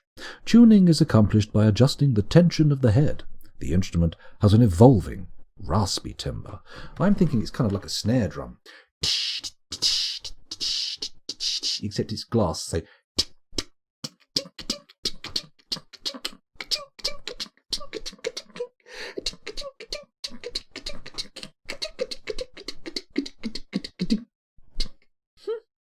I'm never fond of the percussion ones. They're very difficult to actually kind of make any sense of. This is a smorgasbord, though. We've never had this many musical instruments in a long time. So the mooey and the Zusmo, very interesting. Not as interesting as the lick, of course. What about the tethak? I think we had that last time, but let's have a look at the ocean sunfish bone tethak. This is an ocean sunfish bone tethak. The blowpipe is made from marble. The wind chest is made from ocean sunfish bone. The pipe is made from sandpear wood. The tethak is a mid-sized handheld bone wind instrument consisting of a central wind chest and 8 conical wooden pipes fitted with 3 reeds. The musician selects the pitch by pressing keys to stop holes. The instrument has a 3-octave range going from a mid-low to a high pitch. The instrument has a smooth, wispy timbre, smooth and wispy. I don't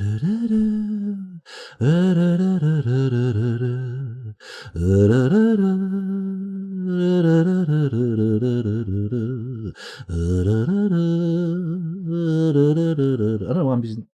Is it a keyboarded one? Oh, you blow into the pipe.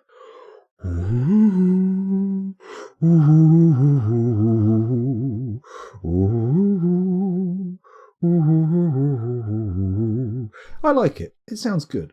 I mean, not my rendition of it, but in my mind it sounds marvellous. A copper toy boat. Well, that's it. That's the last of the musical instruments. Let's put old Mr. Swerwer back on for a little bit of musical accompaniment. And then we'll get back into our trade and have a little look and see if they've brought any books. Have you brought any books for me? Anything interesting to read? Any fine tomes? Anything? Limerus bust extractable. I'm presuming that's an extract of some kind of beast. Carrot wine. Oh, very nice. Pig's milk. Persimmon wood barrel. An N-humped camel. Wow. It's very rare that you see the very mathematically ambiguous N-humped camel. It's an algorithmic camel capable of sustaining any number of humps. It just gives you the results at the end. Gnome blight. Horse's milk, foxtail milk. Oh, sorry, foxtail's mult. Oh, millet. Foxtail millet. Okay, I get you. Honeybee venom. I'm not going to go into the logistics of milking honeybees again. Well, not milking, venoming. Llama milk, more bumblebee venom, willow buckets, iron flails. Excuse me. You know what? I don't think we need any of this bullshit. We could just skip past it all, see if they've got any books, buy whatever food they've brought for no good reason because we're just selling them food that we've made, which is crazy.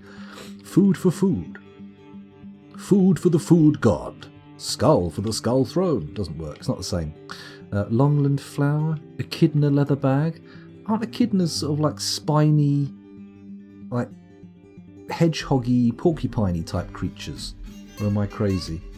Do I need to buy any leather and cloth? I mean, we could. It's not expensive. It's cheap as chips.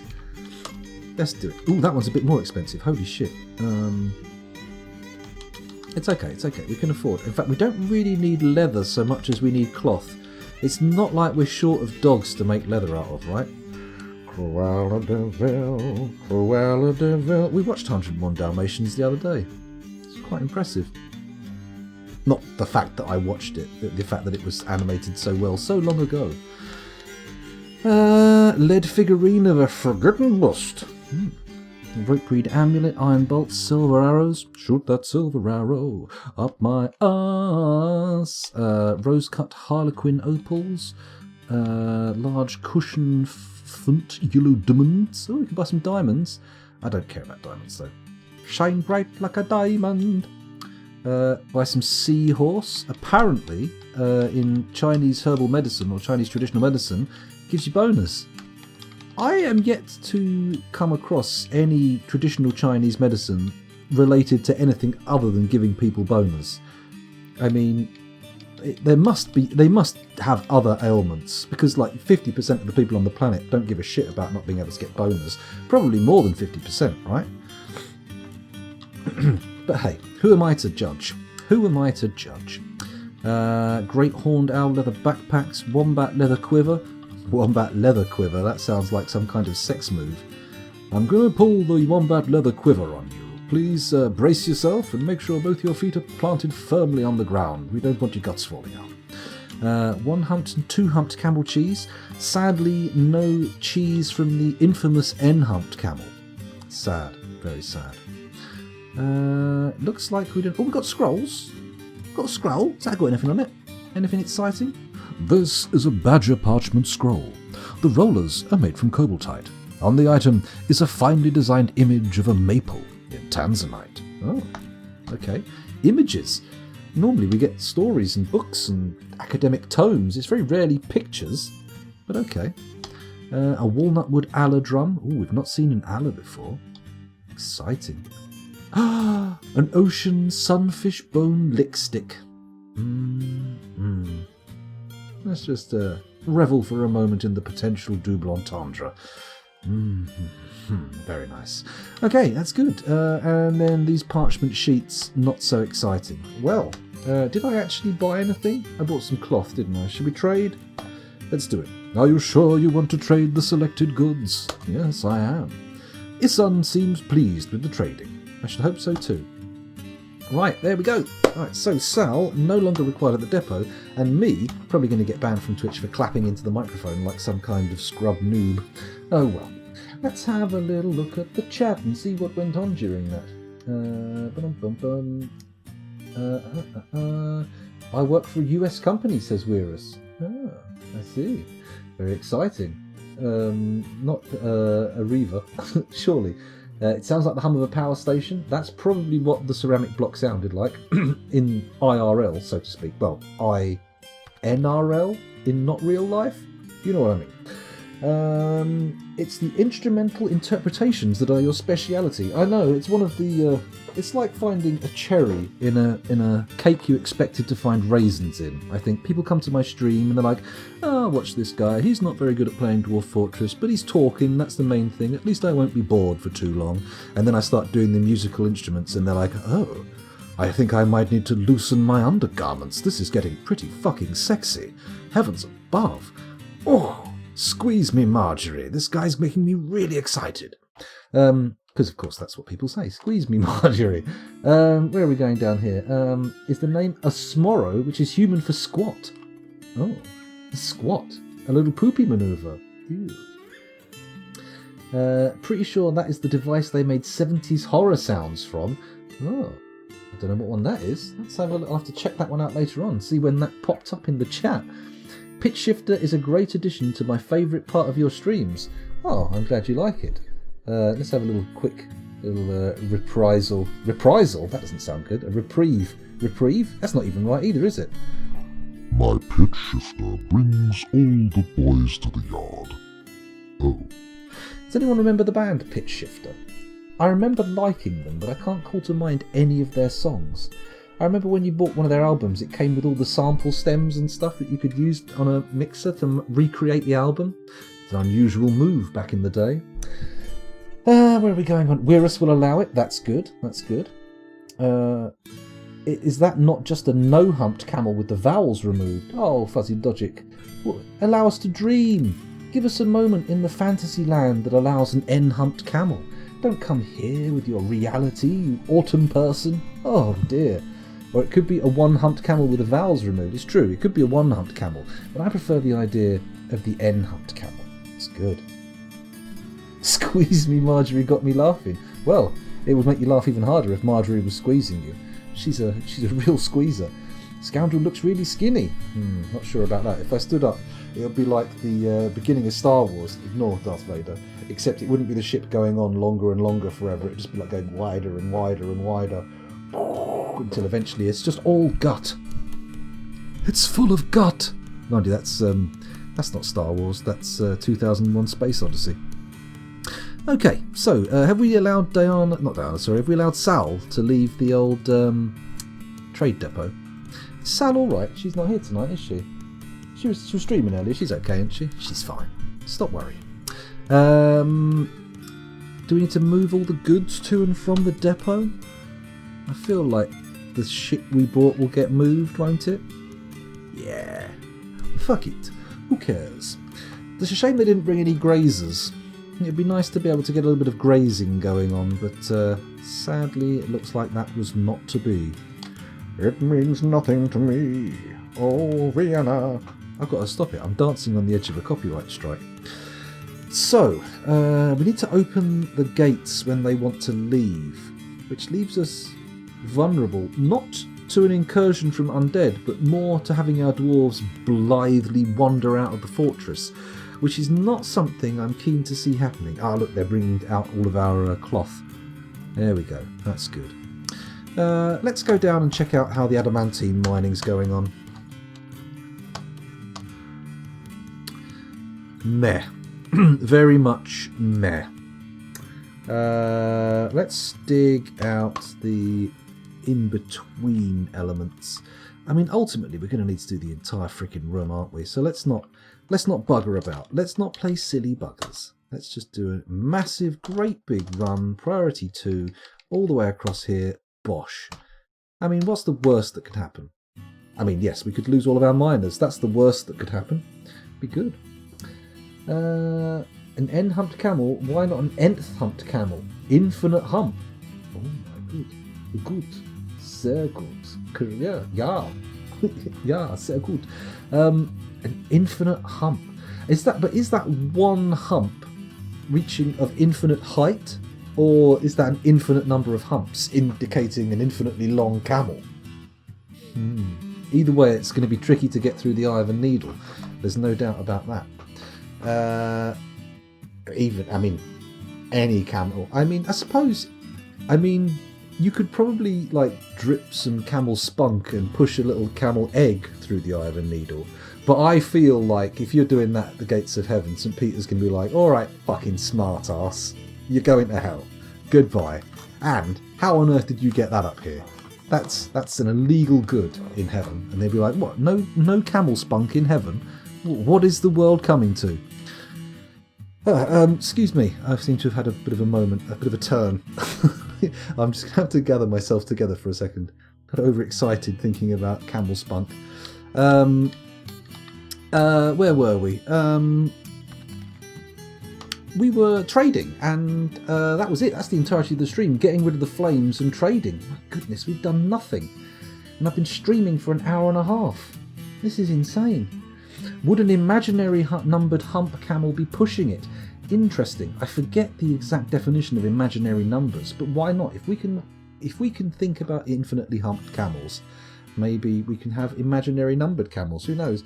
Maybe we could have a pi humped camel. Why not? 3 point whatever it is. Oh my god, I can't even get beyond the decimal point. That's how bad I am at remembering pi. Excuse me.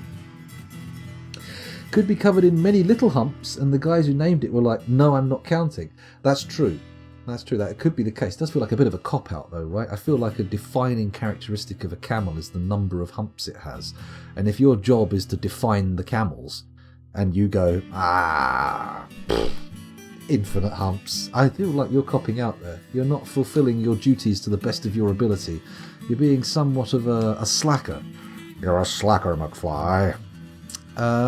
Anyway, shall we have a little tour of the fortress? Have we still got hands up? Anybody who came in with blind and who's still here? Do we still have noobs?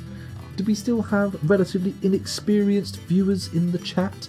Because I'll be happy to do a fortress tour, and let's face it, I need to find something to do now that the trading's finished, don't I? I've got to give it a go. You know what? Let's not even wait for them to respond. Let's just do some good old-fashioned filler material. How does that sound? It's good. I didn't say that the guys naming it were good scientists. No, true, but my hopes and dreams hinge on the fact that scientists are putting the effort in. Where were we? So, here's the surface of the fortress. As we can see... stone. Good. In that case, just for you, we'll do a little tour of the fortress. Especially for you. The tour is for you, not the fart. The fart was for me. I just wanted to get that out. Okay, so here's the main lay of the land. As you can see, we have a lovely volcano, and we've got somewhat of a slopey forest. Sure, there's a flat area there, mostly burned now, but whatever. It's not like we use the outdoors anyway. And as we come further up, you can see that the volcano has very steep sides. At this point here, we reach the lip of the volcano, and I'm hoping at some point perhaps to put some form of temple. I'm a sucker for a volcano temple. I'm always trying to do it, but owing to the issues of the outdoors here, this one hasn't really been a high priority. We've been kind of neglecting the volcano. If we go further down, back to where everything was good, there we go, that's the entry hallway. There we go. Come a little bit further down, you will see that we have farms. Very exciting. Mostly producing plump helmets and pigtails. Very useful for clothes and stuff. It's excellent. Let's skip all the way down to the main entryway. Now, the way the fortress is aligned, we went straight down to the caverns, established there, and then the fortress is built upwards back to the surface, while there's also mining operation going down below the first two cavern layers to the third and beyond, looking for adamantine, which of course, as you've seen, has been successful. So here's our entryway. This connects up to the gates at the surface. We've got a couple of arrays of cage traps. Initially, I was going to go for this twisty-turny corridor to protect us, but then I just thought, fuck it, let's just spam cage traps everywhere like I normally do, and it seems to have worked pretty well. Here's a refuse room. This down here was intended to be a refuse room, but obviously haven't set it up yet looking at things. That's why the fortress is so full of miasma at the moment. R for refuse. Refuse. Resist, as they say in the old Sepultura song. Ah, dear Sepultura. Did love them. Did love them. Great band. Right, okay, so there's our refuse pile there. We will also make a dump as well. But not right now, otherwise I'll get distracted. We've got our barracks here with a nice little storeroom filled with adamantine armour. Oh, our boys in blue are so powerfully attired. They've got a little bit of food here, and they spend about half the year training and half the year off. So hopefully they get good, all-round, exciting lives. This is our graveyard. We've just recently had to expand it. Excuse me. You can see here the level it used to go to, and then we had to just under double the size of it in order to fit some recently corpsified denizens of the fortress. Next we go up to floor 2, which is all bedrooms and offices. Offices at the top right there, bedrooms down the bottom. Looking at the population of the fortress, 52. I think we have enough bedrooms, right? This 4, 5, 6, 7, 8, 9, 10, 11, 12, 13, 14, 15, 30, 60. Yeah, we've got 60 bedrooms, so that comfortably accommodates all of our current dwarves, plus whatever nobility we've got being broken off into their own little bedrooms up here with the ensuite offices. Very nice. Then we press F3. This takes us up to the industrial zone. Follow the bald guy. Or Ed Tudor-Pole, depending on your series. Or Richard Ayoade, he does it now. Little UK meme for the UK viewers. Hopefully it won't alienate any of our international brethren and sistren. So anyway, here we've got some big stone stockpile, big wood stockpile, not so full. Mason, craft dwarf, mechanic, and bloke who works with wood, what they call carpenters, that's the word. Named after John Carpenter, the film director. I won't hear a word of dissent from that. We've got some nice little magma forges here running off the magma from the volcano. We've got ourselves some smelters and some glass workshops. This is a stockpile for bars, this is a stockpile for adamantine wafers, this is a stockpile for adamantine thread, and this is a stockpile for raw adamantine. And over here is our rather optimistically sized ore stockpile, which originally I was hoping would have all sorts of different ores in, and fortunately down the line we discovered that the only thing this mountain offers us is cassiterite, which can be smelted into tin, a frankly shit metal. Up we go another floor, and it's the food zone. As you can see, we have the butcher, the fishery, what is that? Fishery and the tanner's shop, all behind a miasma baffle, patent pending. Over here we've got an animal stockpile, mainly filled with undead stuff, to be honest. Not much we'd really want to eat. This is our food processing zone, farmers' workshops, stills, kitchen, etc, etc. These are all food stockpiles, very exciting, I'm sure you'll agree. This is our switch room, contains all of our exciting switches, all 4 of them. I don't even remember what they all do. We've actually got 2 switches deeper down in the mine for some sluice gates, but we'll get to them later. This is a goblet store, and this is our glorious dining hall. Look at that, so smooth, so very, very smooth. And it makes everybody who eats there super happy. This ultimately may end up being turned into some sort of throne room or something, but I'm not entirely sure.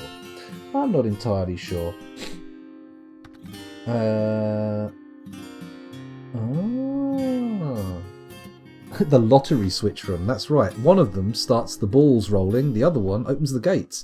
Worrying if you get them mixed up. Roll the balls, sir.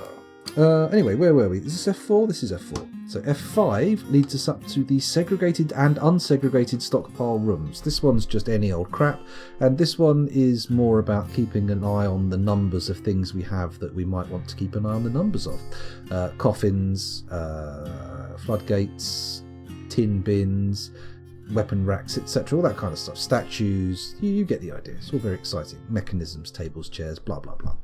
Let's go up another floor, and this here is where we keep all of our trade, what are they called? Guild halls.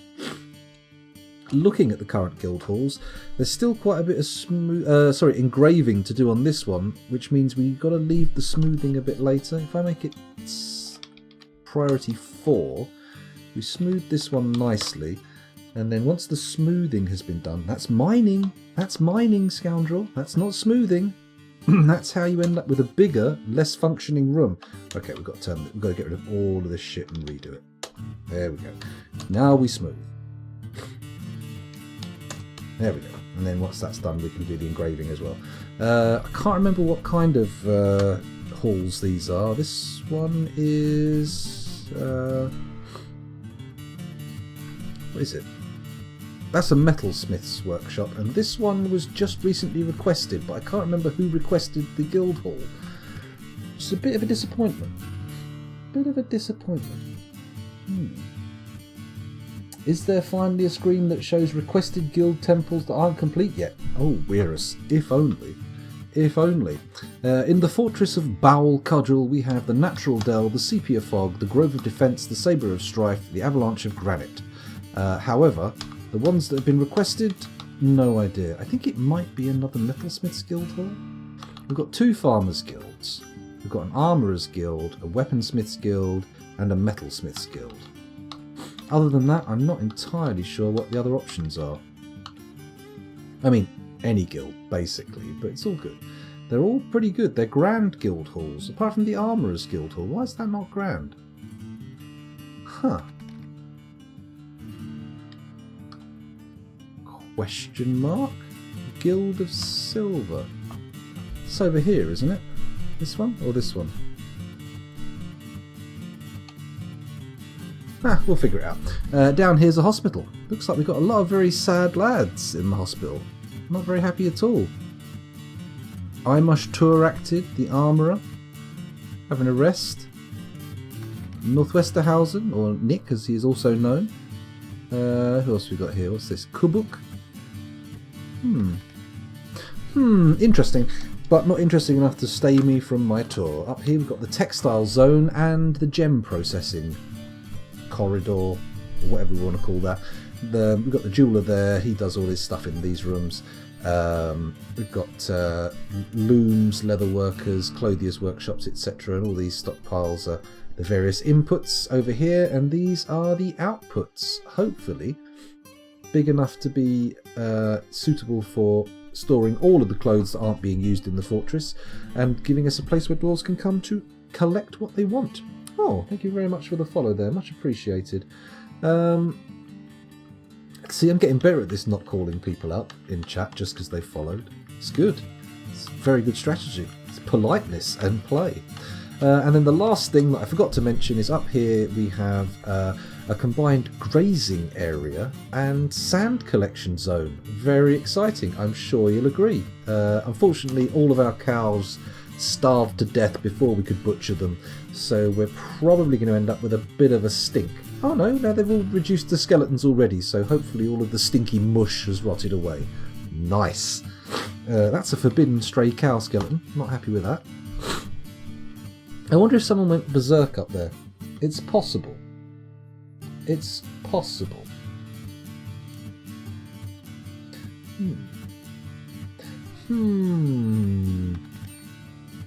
They don't want 2 farmers' guilds, they want 1 guild that's upgraded with furniture to a certain value. Oh,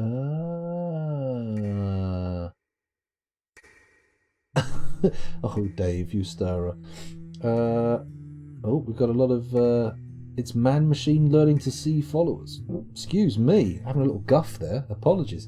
Got a little bit of chat in presumably some form of Ukrainian or Russian. Have a little cheeky peek. I've got a spy. I'm going to whack it into old Google Translate. Here we go. Paste and search. Here we go. Translate. Oh, what's it saying? Something to do with sentences on the tongue of a young man. Okay, I don't think the translation has been particularly powerful, but it's identified the language as Slovak. Oh, hello. I'm going to guess that this last thing said by Litovlas is something to do with paninis. It's a guess, could be wrong, probably wrong. Good lady's request. Okay, I'm not entirely sure that the grammar and the semantics are coming through on those translations, but hey, it's all good. It's all good.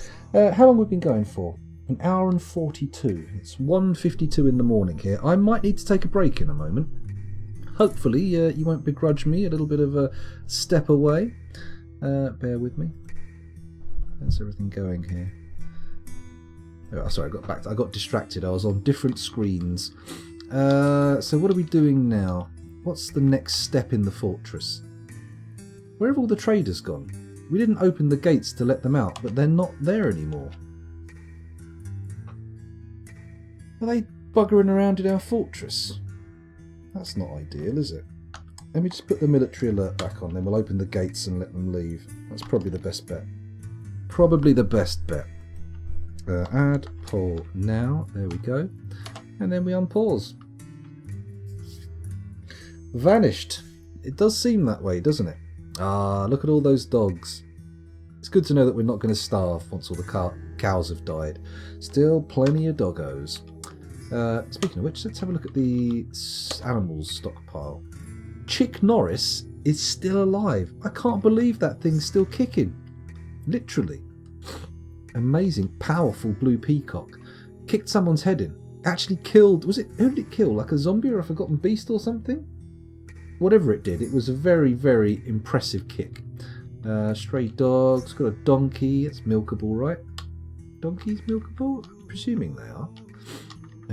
Stray dog, tame magpie, tame lizard, tame magpie, and some bug bats. Okay, all the cows and bulls are gone. That's annoying. I actually did some careful slaughter orders last time, which should have yielded a nice supply of healthy adult bulls and cows, making us more children.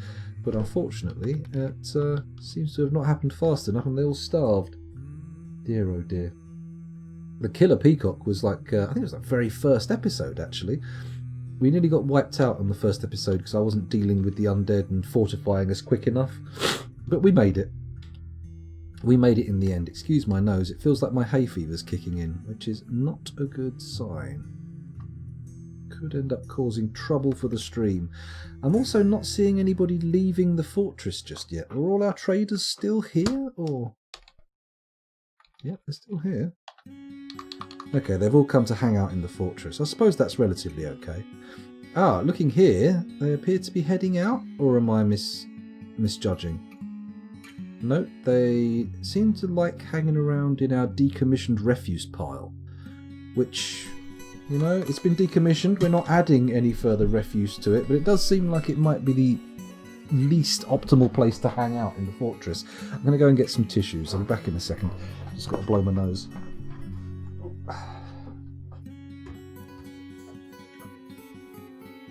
There we go. I'll mute the microphone as well. I don't want you listening to my snotty avalanche. That'll be uncomfortable for everybody.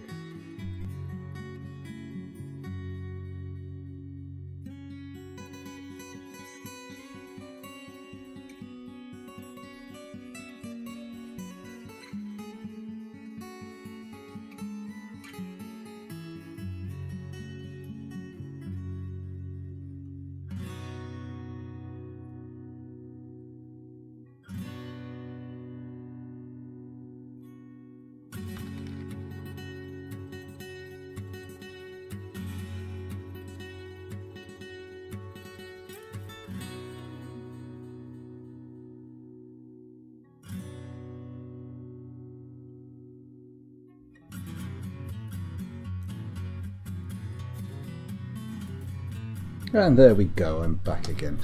Oh dear. Right, where was I? I was thinking of taking a break, wasn't I? It's just basically 2 AM. If I take a quick 5-10 minute break, go to the loo and everything, get myself another drink, I should have another half hour to an hour in me after the break. Let's just quickly do a look at the fortress and check to see if they're leaving. If they're on their way out, we'll let them escape. And then... Oh, hello, what's this? Who's this sausaging around? It's a human pikeman. When you say human pikeman, do you mean Ned and Kindness Lips? Intriguing.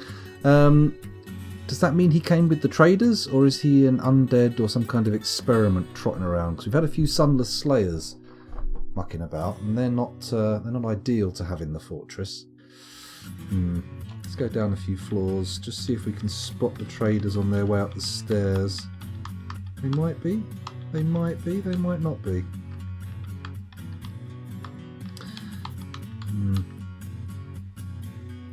Let's find them. Oh. Looks like they've already gone. Okay. Intriguing. Uninvited guest, forgotten beast, wild animals, caged undead. Ah, the traders have all pissed off. Interesting.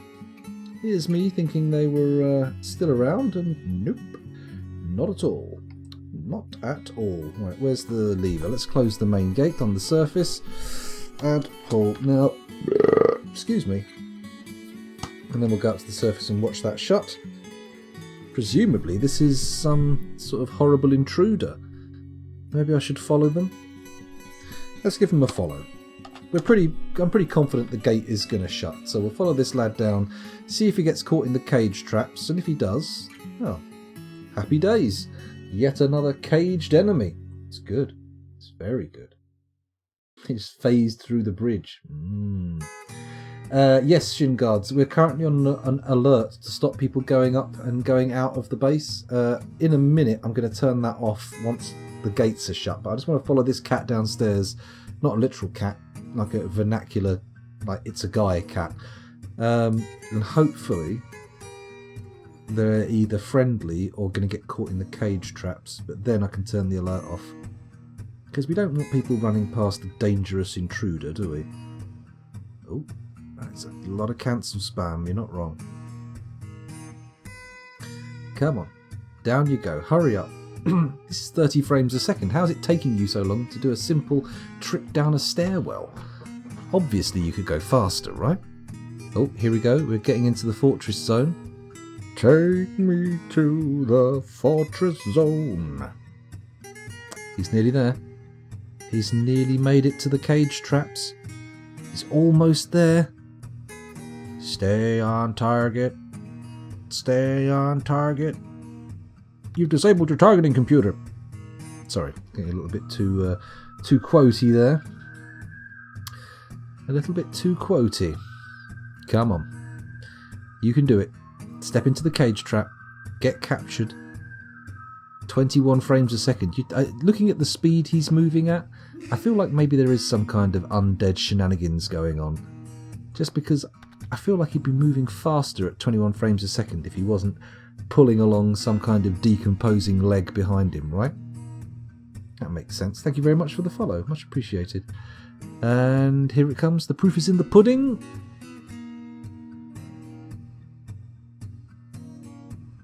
Friend? Friend? Okay, he looks like he's a friend. Let's turn the alert off. Quickly check the surface. He's either a friend or a very sneaky, untrappable beast. Where's the surface gone? Have we closed the thingy? Why are none of my hotkeys suddenly working? This is a very bad sign. Nope, they're working now. Okay. And we are closed off, so it's fine to end the alert. Good. Very good indeed. The guy's still not being in trouble? Oh look, they're bringing all those dead cows down from the pasture. That's nice. That's why they were staying up there for so long, because we hadn't actually designated any kind of dumping zone. Now we've got one though. Everything's going to be fine. Are they corpses? Dwarf marks dwarf corpse. Okay. Why have we got actual people corpses in here? Best not to ask too many questions. They're only going to lead to answers that we don't want to hear, so we'll just let it fly for now, and then at some point down the line we'll have a big corpsey clear out, and we'll make sure that everybody gets buried in the right place with the right kind of memorials and all that kind of stuff. A monster hunter sauntering in. Nice. That's what we want. A monster hunter would be good. Hello, Stephanie Rect. Welcome to the stream. I'm guessing that's Rect. Stephanie RCT? Stephanie Rect? Who knows? But I'm going to go with my first guess.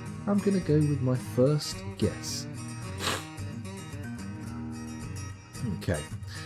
So, I'm seeing that this is looking pretty good now. We've not had any major issues for the entire stream so far. We've had a good trade. We dealt with the fire on the surface fairly cheatily, but it was dealt with nonetheless. I think this is a good place to have a little break. Is that good for everybody? Everybody happy for the breakage? Sure.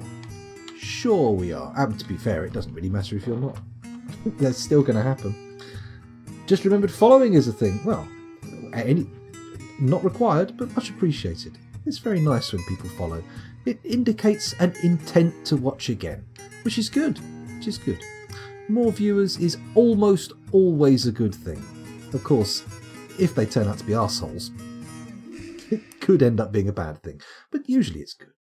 Novadose. Oh, thank you very much. I've done it again. Reading people's names off the screen. Very rude. If they haven't spoken in chat, it's powerful rudeness.